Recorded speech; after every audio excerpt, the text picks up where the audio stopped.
தமிழ்நாடு அரசின் வேளாண் இயந்திரமயமாக்குதலுக்கான துணை இயக்க திட்டம் விசை களை எடுப்பான்கள் மானியத்தில் வழங்குறாங்க.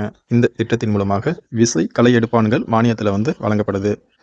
2 குதிரை திறன் முதல் 5 குதிரை திறனுக்கு கீழ் உள்ள இன்ஜினால் இயங்கக்கூடிய களை எடுப்பான்கள் ஆதி திராவிடர் பழங்குடியினர் பிரிவில் உள்ள சிறு குறு விவசாயிகளுக்கு 70% மானியம் அல்லது அதிகபட்சம் 56,000 வரையும் மானியம் கொடுக்குறாங்க.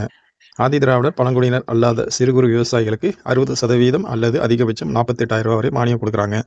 சிறு குறு பிரிவில் அல்லாத ஆதி திராவிடர் பழங்குடியினர் மற்றும் பெண் விவசாயிகளுக்கு 50% மானியம் அல்லது அதிகபட்சம் 40,000 வரையும் மானியம் கொடுக்குறாங்க. இதர விவசாயிகளுக்கு 40% அல்லது அதிகபட்சம் 32,000 வரையும் மானியம் கொடுக்குறாங்க.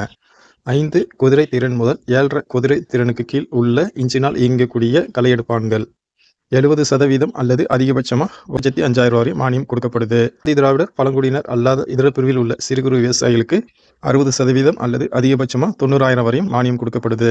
சிறு குறு பிரிவில் அல்லாத ஆதி திராவிடர் பழங்குடியினர் மற்றும் பெண் விவசாயிகளுக்கு 50% அல்லது அதிகபட்சமாக 75,000 வரை மானியம் கொடுக்கப்படுது.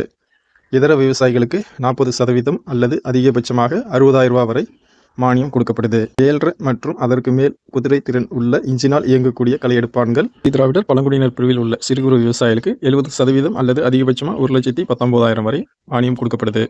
பழங்குடியினர் அல்லாத இதர பிரிவில் உள்ள சிறு குறு விவசாயிகளுக்கு 60% அல்லது அதிகபட்சம் 1,02,000 வரையும் கொடுக்கப்படுது.